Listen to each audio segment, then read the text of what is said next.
Okay. So who is the Muslim messenger to India who speak the tongue of India? There's more than 400 languages in India alone. I don't know his name. I'm just giving you the general idea. So from all the 400 nation languages ethnic group in India, you could not find me one person. Hello. Hi, Christian Prince. Hey Sarah, how are you? Good. How are you? I'm all right. What do you want to say to us? I have one rational thing that. Okay, you as a Muslim, you have something rational for us. Give it to us. Go ahead. Islam is the only religion that actually unifies all the other faiths under God. That is a big fat lie, my friend. I'll tell you why, right? That's a big fat lie. Show it to me. Here we go. It's a challenge in front of it. I'm not insulting you. I'm just saying whoever told you that, he lied to you. Show me how Islam unify all religions under one faith. Go ahead. Well, our understanding is that there have been over 184,000 prophets. It's what? What? There's been over 184,000 prophets. 184,000 prophets. So we believe that all these prophets. Okay, what happened to those prophets? What is their names?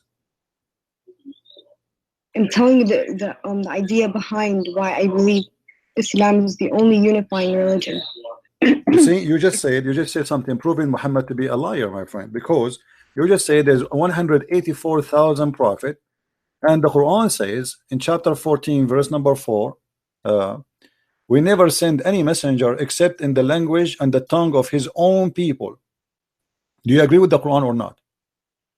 Of course. Okay, so who is the Muslim messenger to India who speak the tongue of India? There's more than 400 languages in India alone. I don't know his name. I'm just giving you the general idea. So from all the 400 nation languages ethnic group in India, you could not find me one person. Isn't it weird? You know, even though I don't know the names of the prophets. But this is not the problem. This is not the issue. The issue is that you are you're taken into consideration as a fact when it is something cannot be proven. I cannot say now that I have a God who sent to every nation. He sent 1 million messenger. Okay, what? Give me a name of them. I cannot. That's when I'm fabricating a lie. Did the Hindu mention any prophet is a Muslim prophet before? No. Did the Indian from any religion? There's tons of religion in India. Did they mention that? No. What about the Chinese? What about the Japanese? What about all the Asian nation? Where is those messengers? Nobody heard of them. Did your God Allah He send a messenger to the Indian in America and North America or South America? So this is a big fat lie. This is alone is a proof to us that Islam is a false religion. Secondly, when you say that Allah He sent 184,000 messenger, but yet still He cannot make us Muslims, this means He's a big failure. No, he's not a failure. I'll tell listen, you lady, listen, lady. When he sent 184,000 messenger, did he send books with them? I don't know. Okay, that's mean that you have a God who have a library, and this library have 184,000 book, but only one book the Muslim claim is left on this library. Your God is the worst librarian ever in history. He could not preserve the 184,000 books, and he lost all of them except one. That is the Quran.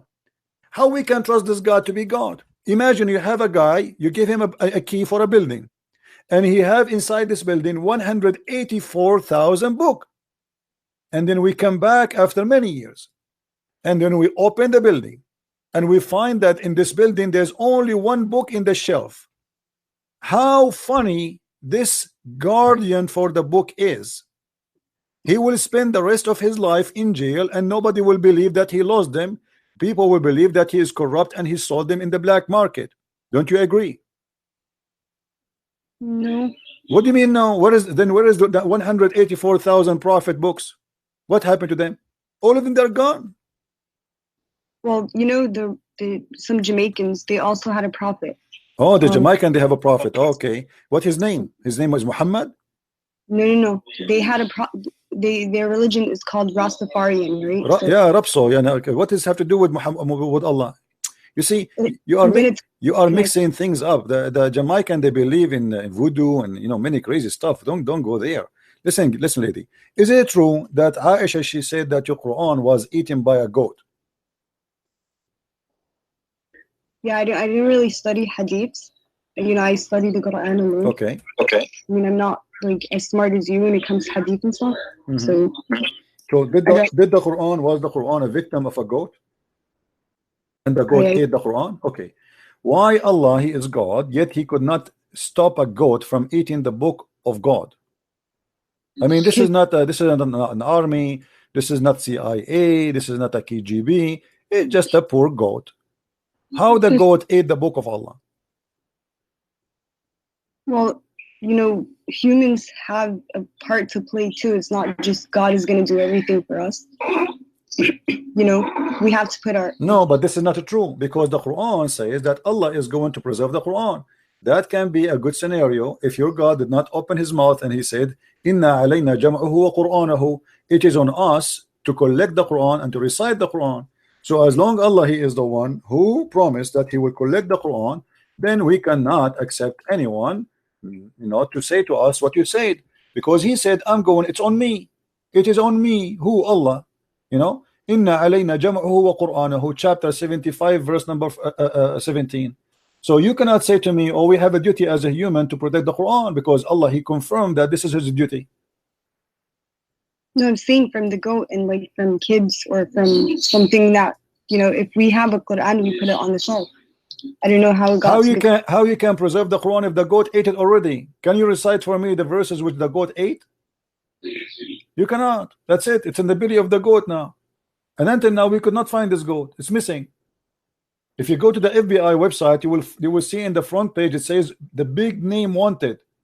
If you go, this is in America. If you go to Saudi Arabia, until now you will see that goat picture is there, because until now it's missing, and we need to find desperately those verses.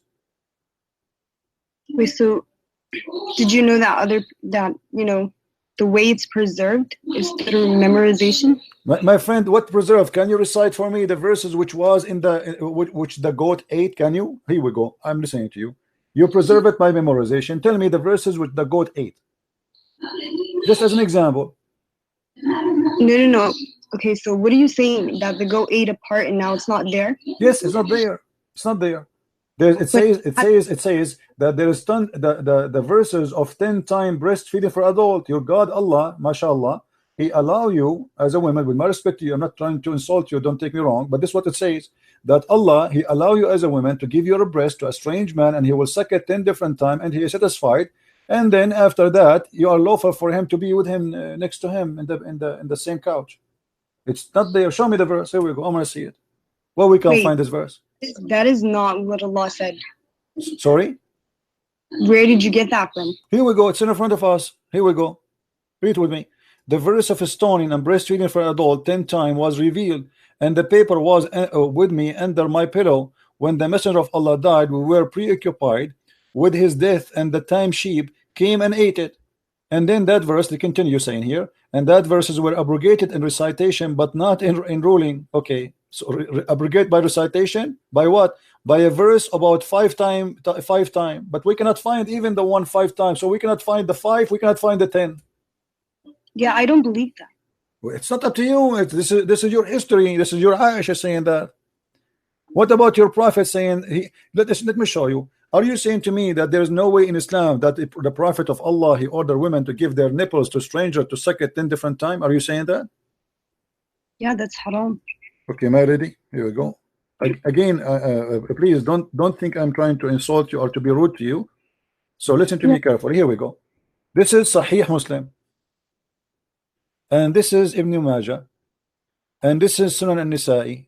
You choose which book you want.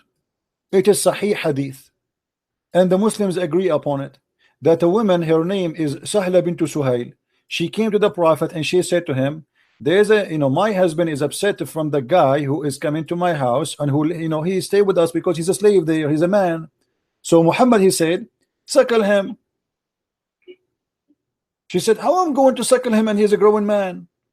Can you see my screen with me? Yeah, I can. Okay, so this is what your prophet said. It's crazy. I know. It's a very confusing, very stupid. I mean, a Yeah, man. but how are you so sure that the Prophet said that?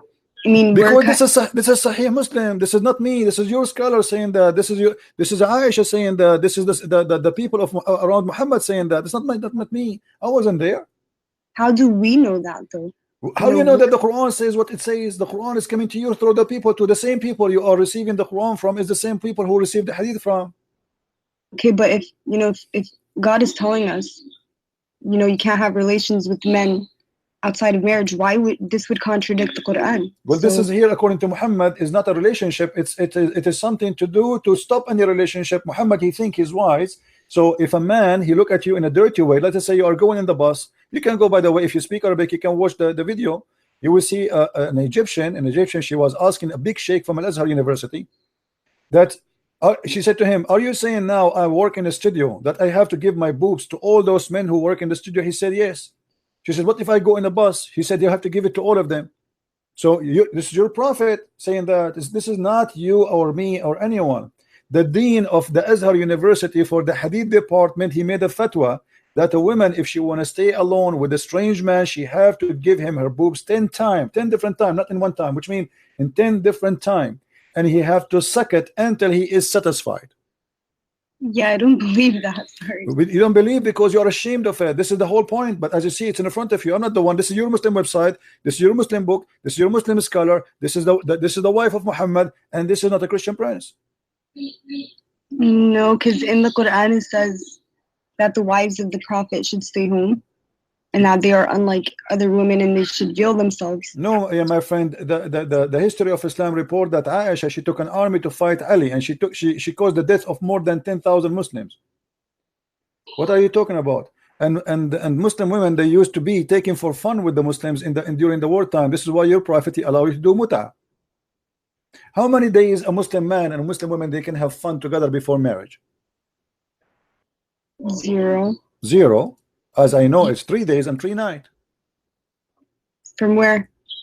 Well, because your prophet, he said, any man and any woman, they like to have sex together. They can have sex for 3 days, and if they like it, they can increase. Here we go. Read with me the screen. Do you see it? Allah Messenger said, if any man and woman agree, and here they say to marry temporarily. By the way, it doesn't say that. This is a fiction between two brackets. It doesn't say anywhere to marry. So if any man or a woman agree to have 3 relationship, it doesn't say marriage. Here we go. Let me show you the Arabic. I don't know if you know Arabic. أيما رجل وامرأة توافقا فعشرة ما بينهما 3 ليال فإن أحبا أن يتزايدا أو يتتاركا. So any man, any woman, they like to have relationship together for 3 nights. If they like, they can increase, and if they like, they can separate. So how are you going to prove to us that these hadiths are actually the sayings of the Prophet? Because I don't really believe it. You need to prove it to me, not me proving it to you, because you are the Muslim. You are the Muslim who believe in this garbage, my friend, not me. This is Sahih Bukhari. I don't believe in anything Muhammad he said. I don't believe, even if he speak in front of me, I believe this man is a big fat liar. So I am showing you your book. This is not my book. This is Sahih al-Bukhari. This is the most authentic book after the Quran. This is number 2. I told you that I don't believe in hadiths. I never actually studied hadiths. I felt it was part of my faith. So you believe in the Quran? Yeah. Let me ask you, do you watch cartoon? Yes, I do watch. I like cartoon. Me and you, so we have something to share. Let us see. What about the Quran? It speak about that Sulaiman, he have an army of a chicken and army of genie and a human. Do you believe in that?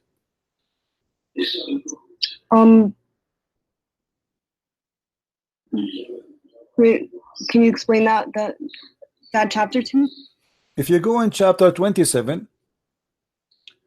Verse, you can read it. The whole chapter is very funny. I like it. It's my favorite chapter since I was a kid. I used to read it almost every day, just like, especially when we don't have electricity and there's no cartoon on the TV.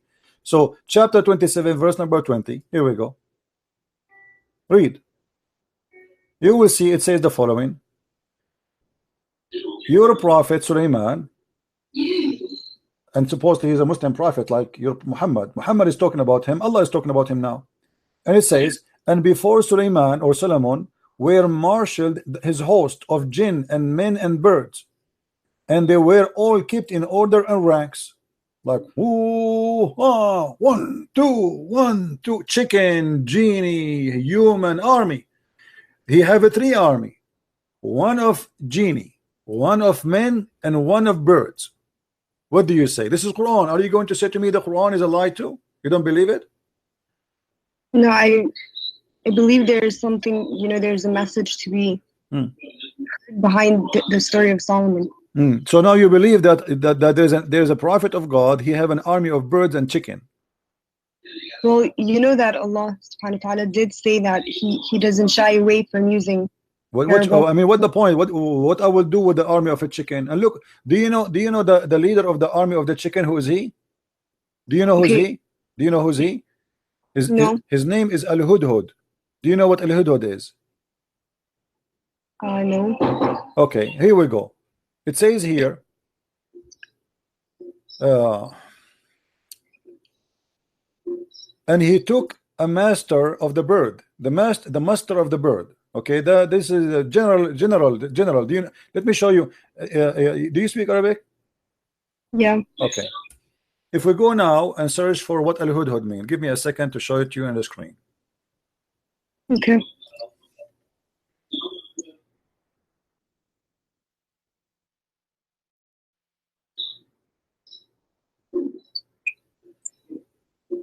All right, this is Al-Hudhud. Let us put it in the screen. Small, tiny bird. And obviously Muhammad, he chose him to be the general because he have something in his head. It looked like a rank, huh? I mean, it makes sense.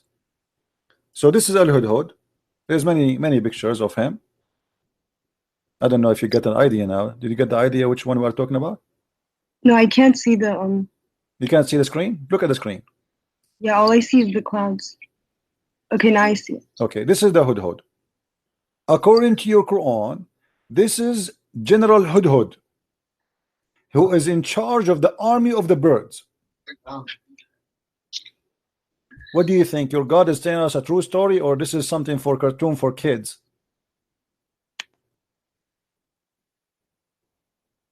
Okay, so there is the story of Solomon with the jinn and them. Okay, so let's think about it, right? Let us think about it. Go ahead. We are thinking. Okay, let's go back to the chapter. There's jinn. So what do we know about jinn? We know that they're smokeless. Jinn, what is jinn? Have you ever seen a genie? Yeah, I saw in my dreams the genie before. You saw a genie before? In my dream, though. In your gym? In my dream. On your dream? I saw. You know, I have a friend. He saw a genie in his dream. It was his mother-in-law. I'm not sure what you saw yourself. What do you mean you saw a genie in your dream? What is the genie? What is genie? It's another creation by God. And it's made of smokeless fire. So when I saw it in my dream, I saw the form of the genie, but you can see through it. I saw it through it. Is it true that you Muslims believe that genie can have sex with you? Yeah, I don't know about that. What do you mean? No, come on, be honest with me. You know that. Even there is a Muslim, he opened the door on his wife, he found a fire. With my respect to you, he found the fire in her private part, and he claimed that this was the reason, because of the genie, he was sleeping with her, because genie is made from fire, correct? I mean, I haven't heard that story. Like, okay. I've never personally experienced anything like that. All right. So now Sulaiman, he have an army of genie. What he did with the army of genie? Okay, so he had maybe, you know, by the permission of God. Yeah, but what he would do with the army of genie and army of chicken? What he would do exactly? He occupy which territory with his genie and chicken?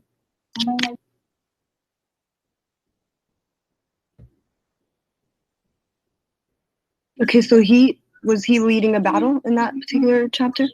No, this is a bird. You know, do you see how small this bird? Do you see how small this bird? This is smaller than a pigeon. Pigeon is bigger than this bird. What this bird will do in a wartime? What this bird can do? Can you tell me? He will go and kill the small mosquito. What he would do? If there is a lot of them, they can do some damage. Yeah. Man, yeah. But do you know what this bird is about? This bird, according to your God, he have a special qualification. He can see and find women who have no hair in their legs. Really? Yeah. Which I really I want to buy one, because until now I'm single and I cannot find a woman she don't have hair in her legs. So I want to get one like this. If you know somebody he can sell those birds, please, I want to buy one, because I'm desperately looking for a woman she have no hair in her legs. This is the only one who can do that. If Allah says so, must be true. Are you laughing? Okay, so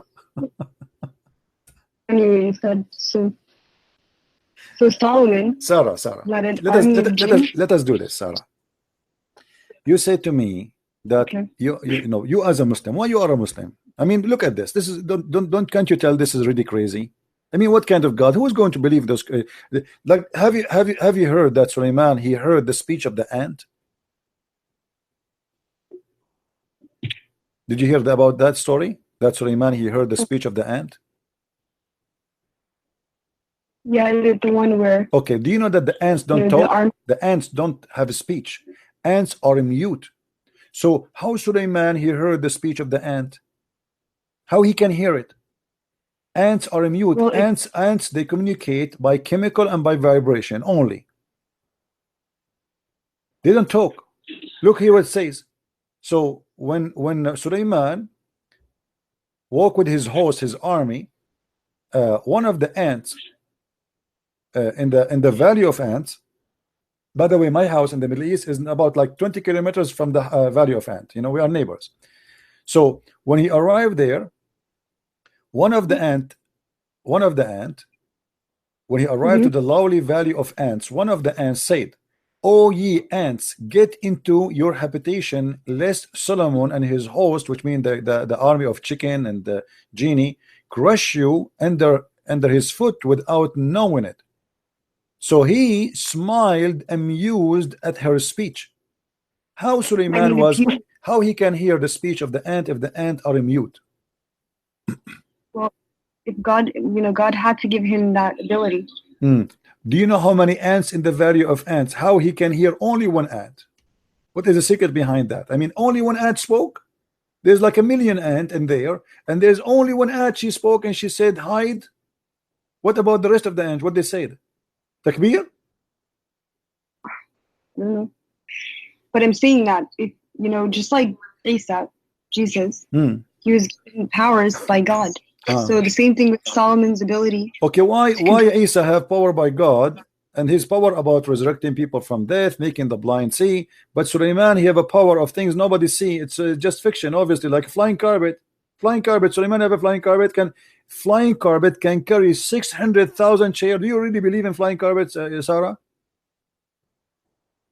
Be honest with me. You believe in flying carpet? A flying carpet? Yeah. No. You don't believe in flying carpet? What do you mean? I saw it in Alibaba. It's true. Well, I've never seen a carpet flying, so I don't know. I saw it in the cartoon. It's true. As long as it's in the cartoon, must be true. So are you saying to me that you will not believe in a flying carpet if I show it to you now, a cartoon? No. I mean, I'm really surprised. I thought cartoon is the best way to make you believe in something. Well, hold on. You just said that you don't believe in a flying carpet, but this is in the Quran. Yeah, but I'm saying that Allah did tell us that some of the stories are metaphorical, or they're no, those are not metaphorical. Those are not metaphorical. This is about a flying carpet, and we can show you what even your prophet said about them. There's nothing metaphorical. Sulaiman الريح عاصفة تجري بأمره, chapter 21, verse number 81. If we go, just to show you, I'm not making things up, I will go to the interpretation to show you what interpretation says. So you will see that Christian Prince, he have nothing to say from his own. Okay, let us go.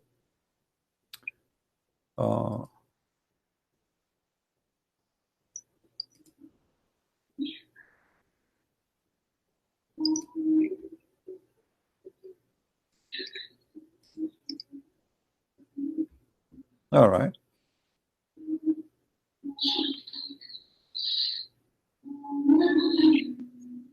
Here we go. And to Sulaiman we subjected the wind strongly. Ragging means we subjected a strong wind to Sulaiman. Tajri bi amri, he running from his command towards the land which he blessed, meaning the land of Asham. Okay, let us see what does that mean. And if everything, we are all knower. Allah saying he had a mat made of wood. Who had that carpet? Sulaiman. Made of what? Made of wood, which he would place all the equipment of his kingship, horses, camels, tents, and troops, and then he would command the wind to carry it, and he would go, which means the wind go underneath it, and would carry him aloft, shading him and protecting him from the heat. So Sulaiman now he flying with the flying carpet, and he put all his kingdom, the whole kingdom is a flying. This is not a Boeing 777. This is bigger, 600,000 chair only. This is chairs, plus all the animals, plus all the chickens, plus all the elephant, all the horses, all the war equipment, everything in the top of the flying carpet. And then in the top of him, there's the birds who fly to keep him in shade. And you know what birds do when they fly in the top of you? They will shower you with poo-poo. You know that, right, Sarah? Yeah. Okay. So Sulaiman, now we can imagine how much he is covered by poo-poo. The poo-poo is all over him. He have like 1 million bird in the top of him. So until he reach wherever he wanted to go in a land. So what your Quran teaching us, that Sulaiman, when he wanna go, let us say from Jerusalem, he wanna go to Los Angeles. What he do? He say, the flying carpet come. The flying carpet, the flying carpet come, and all his army jump in the flying carpet, and they put the 600 chairs there, and they put all the camels, the horses, and everybody, come on, takbir, Allahu Akbar, everybody go on the top of the flying carpet, and we go to Los Angeles. What do you think? This is a true story. So I think that the message of that story is that God gives powers to whom he wills. You know, so for Solomon it would be the control of, you know, the wind, the jinn. What else did he do? So you really believe in the flying carpet. I remember just 5 minutes ago when you told me you don't believe in flying carpet. Now you are saying you believe in the flying carpet. Told you okay, so the message of it is that God gives powers to whom he wills. Yeah, but this is not power. This is flying carpet, my friend. This is not power. This is a flying carpet. What power? This is a flying carpet. Do you really believe in flying carpet? Do you believe that there is somebody can fly with his kingdom? We fly in airplanes today. I bet you. But airplane is not a flying carpet. There's an engine and there is etc. and cannot carry 600,000 chairs. 600,000 chairs is bigger than a city. Yeah, but we're capable of building an airplane, and no one knew that before. Hold on, but there is a huge difference between this and that. You know, this is a flying carpet. You order it by order. Hey, flying carpet, the flying carpet carry you, and all the kingdom is carried. This is cannot be true. Why the Jews? Why the book of the Jews, the Bible, did not mention the flying carpet of Sulaiman? I mean, why they are hiding it? What do you think? Do you think the Jews, they saw it in auction? They cut it apart and they saw it. Why the Jews in their holy book did not tell us about the carpet of Sulaiman?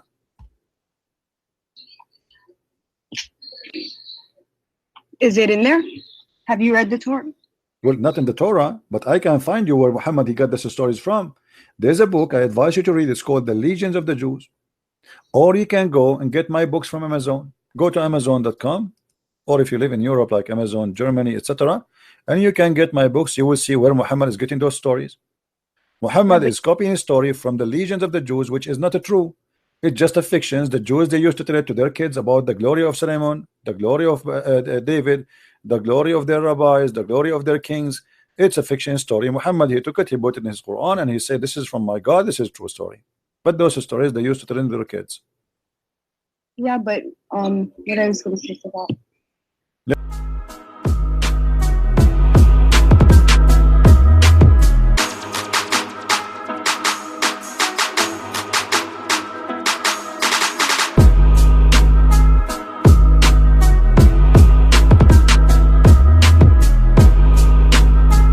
but obviously this is a lie. As an example, in the Quran there's a story about the 7 sleepers in chapter 18. 7 sleepers. Everybody knows that this is a story written by a Christian. He is from Syria. His name Bishop Yaqub, and he wrote a story for the youth to encourage them to handle the discrimination. It's a fiction story. See, that's my point, is that there's, behind the stories, whether in the Torah, the yeah, Bible, but your God, the problem is your God, he take the story from this guy, which is a fiction story, and he speak about it as if it's real story, and he claims it's coming from Allah. Imagine I write a book. Imagine Shakespeare, he write a book, and then your God, he take the story, he says, I am the one who wrote the book of Shakespeare. The thing is that, from the Bible and from the Torah, this is the same God that's talking. No, it's not the same God. My God, hold on. We're not the same God. Your God is not exist. Your God, is a pagan God. As an example, why your prophet he kissed the black stone? Why your prophet he kissed the black stone? I mean, you read that in Hadith, didn't you? Well, I read that in the Hadith. Don't you pray in the direction of that stone today? Don't you? Yeah. Do you know it's the golden ratio of the earth? The golden ratio. This is have to do with what? That's a sign for mankind. This is a sign for mankind. What? This is the Trinity. Golden ratio is 1 to 2. That's means Trinity. Do you Muslim believe in the Trinity? So of the universe, the earth, I mean. I know, but the golden ratio is 1 to 2, 3. Trinity. So do you believe in the Trinity? No, I don't believe in the Trinity. So why you are mentioning the golden ratio? You have nothing to do with the golden ratio. What golden ratio? The golden ratio, where we see it in in God's best creations, even the human face has the golden ratio. My friend, I'm not an atheist. I believe in God. You don't tell me that. This is something you tell to somebody who's an atheist. This is not my business now. I'm asking you why you Muslims pray toward a stone, in direction of a stone, bow in front of a stone, and you kiss a stone. If you are a person who worship the God of Abraham, the God of Moses, and you don't believe in the paganism, why you kiss stones and go around the stone and bow down in front of a stone? Tell me. So the Qibla was changed, right? This is not the question. Why you kiss a stone, pray in front of a stone, pray in direction of a stone, go around the stone? This is the question. It's I don't know the answer. I can't tell you the answer. Yeah, because you're a pagan. That's the whole story. People who kiss stones, people who think stones are holy, they must be pagans. As simple as that. There's no holy stone. But stone are is they stone. Stone? Huh? They're not worshiping the stone. So why you kiss the stone? Tell me. You don't worship the stone, so why you kiss the stone? People kiss food. No, this is okay. Hold on. I kiss food. I kiss food as a symbolic for being thankful for God because I eat it. Okay, do you eat the stone? No. Okay, so why you kiss the stone? Give me the reason. I kiss my mother as an example. I kiss her hand. Huh? Does that mean I worship my mother? No, but this is my mother. Why you kiss the stone? She is your mother? I think people, kiss it because they love the prophet. So and why the prophet kiss it? Okay, people they kiss, guys. This is a good answer. She's smart. People they kiss the stone because they love the prophet. Okay, why the prophet he kissed the stone? I don't know why he did that. Because he's a pagan. Obviously, he's a pagan man. You Muslims, you follow Muhammad blindly. It doesn't matter what he do. He kisses a stone. We kiss a stone. I don't want to be rude with you. What if Muhammad he kiss a donkey? Are you going to kiss the donkey too? What if Muhammad he tie a donkey to the Kaaba and he kissed the bum of the donkey? Are you all of you Muslims you will kiss the donkey just because he kissed a donkey? You do know that his job was to deliver the message, and he's done that. What message? He made a message says any woman she want to take off her panty. Is that the message of God? Any woman she want to give her panty off to me, she is welcome. This is a message of God? No. Okay, so why he gave that message? What does this message have to do with Islam? If Islam is about worshiping God, why God he claimed that he gave Muhammad verses saying any woman she want to take off her panty to Muhammad, she is welcome? What is this message is about? Tell me. Yeah, that sounds like someone corrupted it. Thank you very much. Here we go. We are getting closer. So that's mean the one who corrupt this verse must be the one who have the benefit of the verse. Do you agree? But I don't think that the Quran is corrupt. I think that hadiths have been tampered with. Yeah. Okay. That's a good idea. But you agree that that idea must be a corrupt. But my friend, this is in the Quran. It's not in the hadith. And you agree that must be corrupt. So it doesn't matter where we find it. You say you thought I'm speaking about the Quran, about the hadith, so you said, yeah, I agree, it's corrupt. But now because I said it's in the Quran, you will say no, it's not corrupt, right? You will swallow your tongue again, or you will be honest. You will be honest. You will stay and you say yes, must be corrupt. Well, I don't believe the Quran is corrupt, and I have many reasons. Yeah, but you are the one a second ago you said that such a verse or such a statement must be corrupt, and you thought this is hadith, but this is wrong. Yeah, because in the Quran it says, and do not, don't go towards the fahishat, right? And one of these is... My friend, why Allah, let me repeat the question for you, and you are the one who said it must be corrupt. I said, why Allah will make a verse says to Muhammad that Muhammad told, Allah told Muhammad, any woman she want to give out her panty to him, she is welcome. You said this must be corrupt. Okay, this is Quran. So I'm repeating the question for you. Why Muhammad he need a message like this? What Islam have to do with this? What the message of worshiping Allah have to do with any woman she want to take off her panty to the Prophet, she is welcome? What that will do to Islam? Wait, can you go to that verse? No problem. Chapter 33, verse number 50. Here we go. Here we go.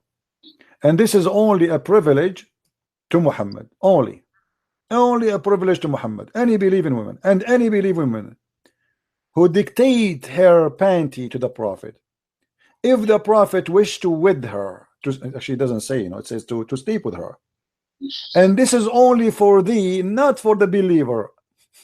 Isn't it obvious that this is a corrupt verse made by the corrupt man Muhammad for the benefit of Muhammad? Who is the only one who get the benefit of this privilege? Muhammad. It's like making a fake insurance policy. The first thing the police will investigate is the one who get the benefit from this policy. If somebody kills somebody and this body he is going to inherit the policy of, let's say, life insurance, then the police the first thing they try to check is the one who get the benefit of the insurance, because he's the one who get the benefit.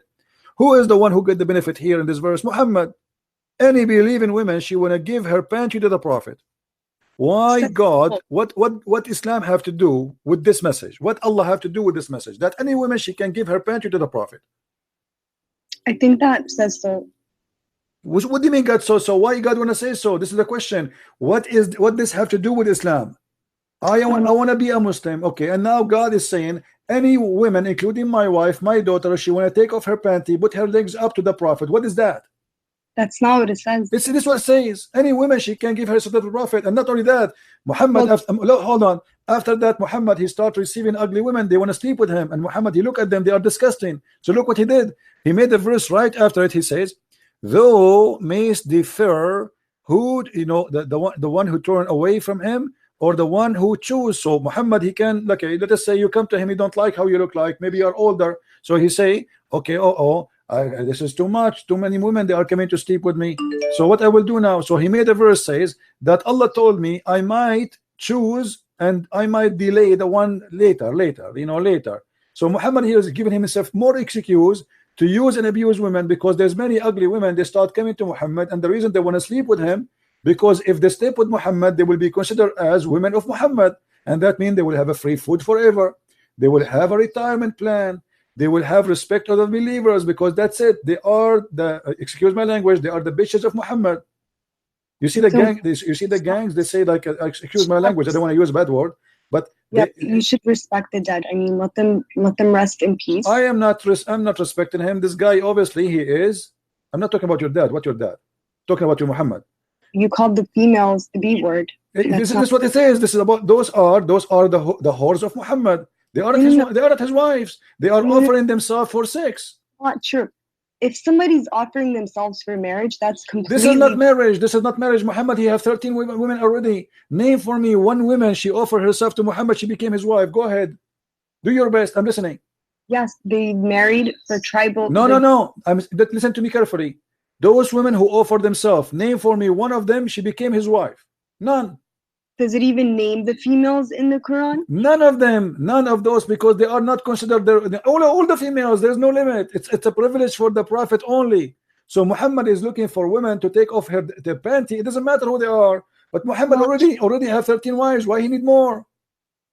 Right, now you're interpreting it from your perspective, right? I am not giving interpretation. I am not. Here we go. It's in front of you. You give an interpretation. Lady, do you see it says any believing women? Do you see any believing women who like to dictate her not her soul, It says nafsaha in Arabic, which means this is about sex. This is about sleeping with him.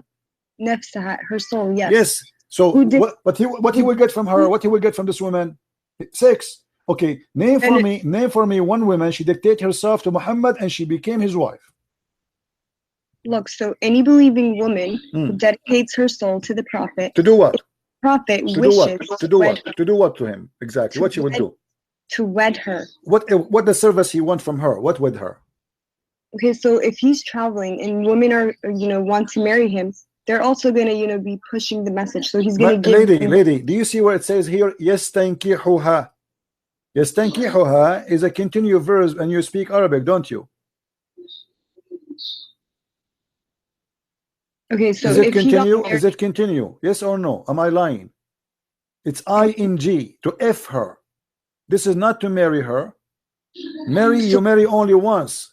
Okay, not so why does it say the Prophet wishes to wed her? What does that mean? What is with her? There's no with her here. Same time, name for me one woman of those women who offered themselves. He with her. He slept with her, yes, but not even one of them became his wife. Otherwise, name one for me. Go ahead. What does wed mean then? Marry. But there's no marry here. It's the word is just tankiha. Yankahu in Arabic mean to f, the f word. The word marriage in Arabic is zawaj. You speak Arabic like me. تزوج تزوجنا تزوجوا زوج يزوج تزويجا. يستنكحوا. This is nikah, the actual verb of the sex, of the f word. Okay, so, and nikah in Arabic means marriage. No, let me show you. Here we go. I will show you from your Islamic website what is the nikah mean. Give me a second. Here we go. We don't make things up, lady. We don't. Everything we say we prove.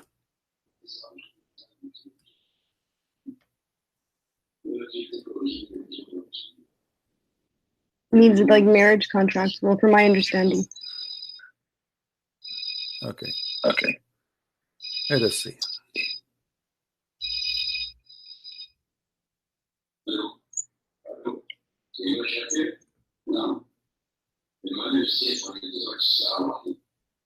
All right, look with me on the screen. I will show you on the screen now. This is alislam.org website. Do you see the top? This is not a Christian website. All right, alislam.org. I think it's clear for you, right? Yeah, I don't see it. I see the calls right now.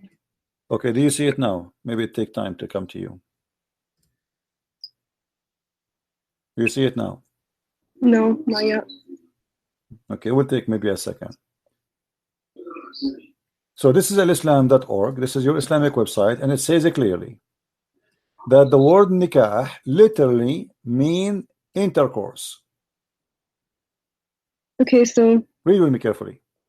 In Islam, marriage is not restricted of a platonic relationship between a husband and wife, nor it is solely for procreation.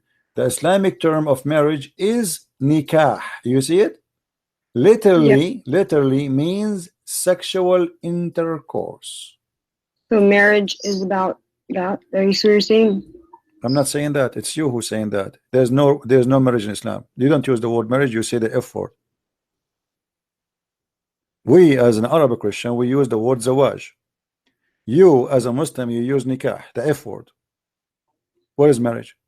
So this is the same word is in the Arabic Quran. It says yastankiha, which means to do intercourse with her. Thank you very much. Okay. So any Muslim women, she want to do intercourse with the Prophet. Why? Okay, but within marriage. Why? Well, there's no marriage. What marriage? I just told you, give me one woman. She gave herself as a gift to the Prophet to yastankiha. She became his wife. Give me one. You cannot. There's none. He slept with many women, but there's none of them became his wife because it was just for fun. Now, why Allah he need to make a verse for Muhammad that any believing woman she can give her panty to the Prophet? What is the benefit of Islam for that? Muhammad already is not a single man. You see, if Muhammad was a single man and he's trying to find Muhammad a woman to marry him, I will say, okay, the guy he is trying to find a woman to marry him, to be with him. But the guy, he have tons of women, he have many sex slaves in the top of that. Why he need to make such a verse? Says any woman she wanna sleep with me, she is welcome. And he claimed that the one who said that is Allah. Yeah. Why? I mean, everything that's in the Quran is the word of Allah. Yeah, this is what I'm saying. So why Allah need to make a verse says any woman she can give her private part to Muhammad? Why is that? What that will benefit Islam with? What is the point? Muhammad is a man busy with God. He's a prophet of God. This guy, he should be not have time for women. But look, he make tons of verses, and this is a privilege only for him. This is not even for the Muslims. It's only for him. There's no other Muslim can do that. Isn't it obvious that this is Muhammad? He himself is a corrupt man, and he's fabricating words that he claimed that God he gave it to him. I mean, so I don't know why Allah would tell him to do that, but I can only guess. So guess. Okay, guess. Let us see. Guess. Go ahead. And I'm listening. Why? Guess why? Why Allah gave him that privilege?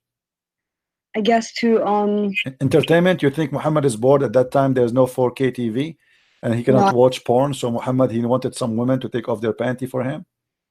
No, I don't think that's it. So what the reason? What the reason? He had many wives already. So what the reason? That's one of the guesses that we could assume. Okay, so this is a right guess then. You said because you accept it. Okay, what else? Or it could be that, you know, to build relations, like to network in a way. Network relation by women only. This guy, he want to build relationship in the network, guys. He want to open many Facebook with many women, and they take off their panty. For what does this have to do with relationship? Do you know how important women are? Like, they play such a huge role when it comes to communities. Aren't you the one who told me a second ago that women, they have to stay at home?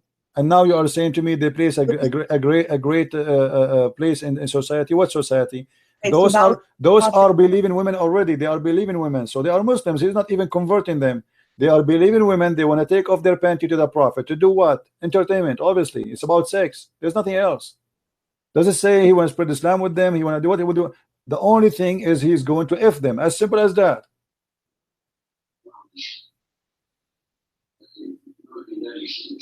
I mean, that's what it is. Yeah, that's what it is. Thank you very much. I agree. That's what it is. Muhammad is a person who is taking advantage of him claiming to be a prophet, using the poor people around him, having sex with their women. And even Ibn al-Arabi said, listen, Ibn al-Arabi said that if the prophet, his eyes fall into a woman, her husband must divorce her immediately so the prophet, he can have her. You know that? Do you know that? Okay, so if she give herself onto the prophet, but do you agree that if a man, his name is Muhammad, his eye fell onto you, your husband have to divorce you immediately? Do you agree with that? I mean, like, what are you talking about? You are, let us say you are walking. I'm not insulting you, by the way. Don't take it as personal. Let us say you are walking in front of Muhammad and he saw you, he liked you. According to Islam, if his eyes fell onto you, which means he saw you, he liked you, your husband, he have to divorce you immediately so Muhammad can sleep with you. Do you agree with that?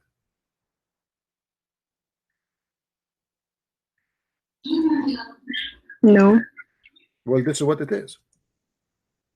That's what you're saying it is. I'm not saying that. I will show you the reference. You want to see the reference? You want to see the reference? Sure. Okay. Let me find the reference.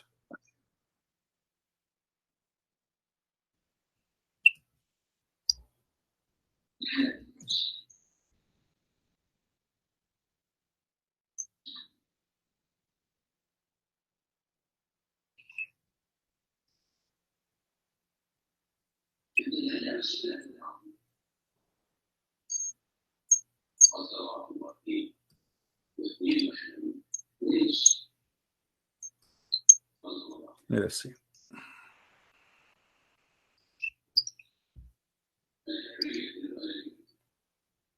All right, this is the official government website of the Kingdom of Saudi Arabia, and this is Tafsir al-Qurtubi. I'm sure you know what al-Qurtubi is, right? No. You do not know what al-Qurtubi is? He's a big scholar in Islam.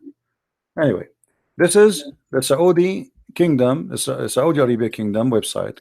All right, very well-known website. This is Tafsir al-Qurtubi, and here Ibn al-Arabi is speaking about the privilege of the Prophet, and he is saying there's 16 of them. All of them, or most of them, is about women and sex with women or with money. Look what he say here.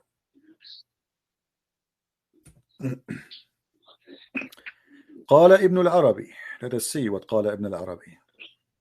That hadith or Quran? Where is This is Quran interpretation for that verse. Read. You know Arabic, that will make it a lot easier for me. Do you see in front of you on the screen the Arabic? Do you see it, Sarah? Do you see the Arabic?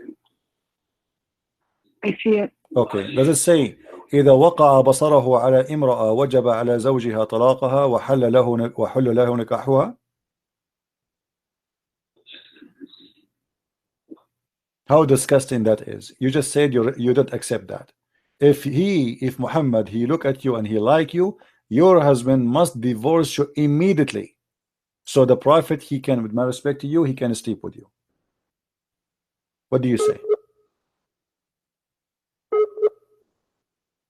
Interpretation or? Sorry, say again. I lost you. What you said?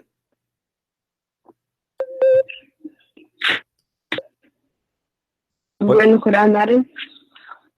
This is the interpretation for the Quran. It says clearly that if the Prophet of Allah, his eyes fall into a woman, her husband, he must immediately divorce the woman, so the Prophet, he can F her immediately. Why?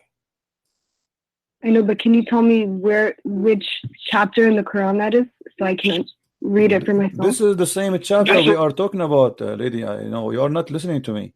This is the same chapter. Listen, this is the same chapter, chapter 33, verse number 50, and this is Tafsir al-Qurtubi, and this is the official government website of the Kingdom of Saudi Arabia. Let me show you the banner, so you will see I'm not making things up. This is Tafsir al-Qurtubi, and here I will show you the Saudi Arabia banner address. Here we go. All right. Do you see it? Do you see the screen? Quran.ksu.education.edu.sa, Saudi Arabia. This is a government official website of the Kingdom of Saudi Arabia, and this is Tafsir al-Qurtubi. And this is what your Islamic cult teach. This is cannot be a prophet. This is a scumbag.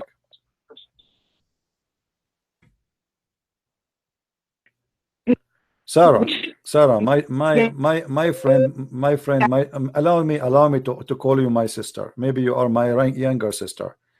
My sister, I invite you to leave this cult. This cult is disgusting. Muhammad cannot be a prophet of God. There's no way a man, he have a dignity.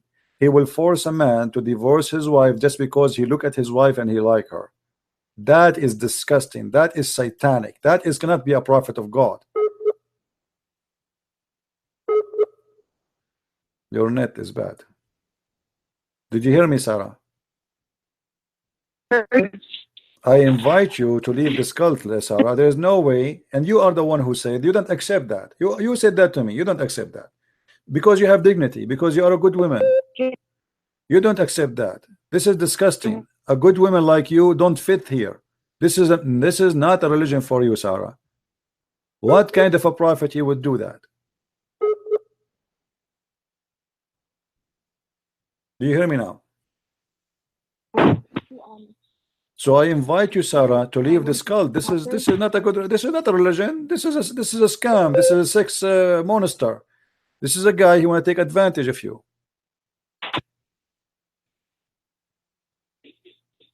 Did you decide to leave Islam, Sarah, or not yet?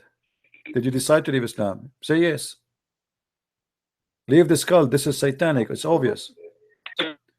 Go and follow the holy Jesus, the holy name. Follow the holy Christ who never commit a sin. Why in the world you want to follow such a man and you ignore the best of the best, the Messiah, the Messiah, the best of everyone? There's no one like him. Why you want to follow a man like this? What kind of a man? This guy is not even qualified to work a gardener for you. You don't even trust him to be in your house. Your husband will not even trust him to be alone with you. Sure, he was known as trustworthy. Say again what? One who is trusted. Say again what? He was known as an Amin. What Amin? This is Amin? Did you hear the story of your prophet? He went to his own son and he flirted with the wife when she's married to him. What Amin? Amin mean trustworthy. Muhammad, he went to Zainab. He went to Zainab. Listen, what I mean. Muhammad, he went to Zainab when the husband was not there, and he flirted with Zainab, and he said to her, praise be to Allah, the one who made my heart flip for you. This is trustworthy. What kind of trustworthy? Imagine I go to visit you, and I am your father-in-law, and then when I see you, I flirt with you, and then you tell your husband, and then I take you from your husband, and then I sleep with you. This is the trustworthy? Take care, Sarah. Take care. Take care. Muhammad is trustworthy. If this is trustworthy, what trust garbage is?